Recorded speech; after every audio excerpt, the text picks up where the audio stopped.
آهنگ جدید مهراج وفا با سیتا قاسمی که اصلا باورتان نمی شود.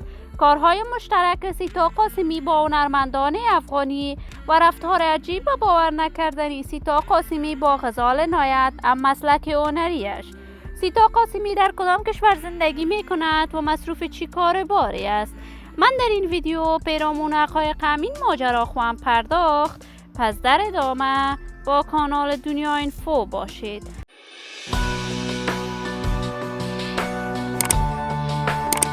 سلام سلامتی برای هر یک از شما نازنینان خوب کانال دنیا اینفو.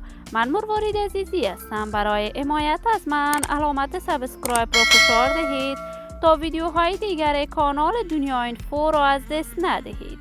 سیتا قاسمی هنرمند خوب کشور که وی شهرت و محبوبیت بسزای هنری دارد. سیتا قاسمی با کارهای هنریش بعد از آن که از همسر اولش در آلمان جدا شد آغاز کرد. سیتا قاسمی با اجرای اولین آهنگش در سال 2006 با ولی حجازی در بازار هنر موسیقی افغانستان قدم‌های نخستینش را گذاشت.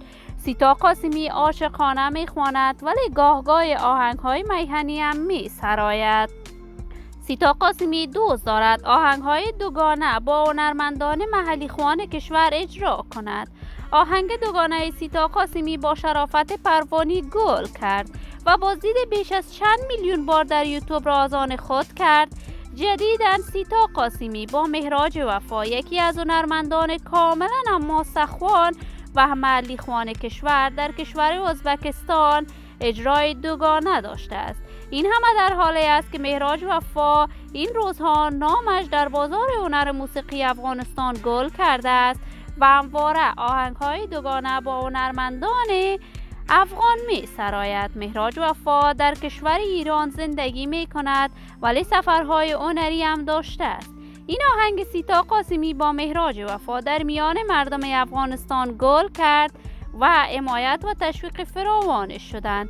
من آرزوی موفقیت، کامیابی و سعادت برای تمامی هنرمندان کشور خود از بارگاه عزت الله یزال تمنا دارم و در انتظار نشر تازه ترین آهنگ ها از این هنرمندان خوب کشور خواهیم بود.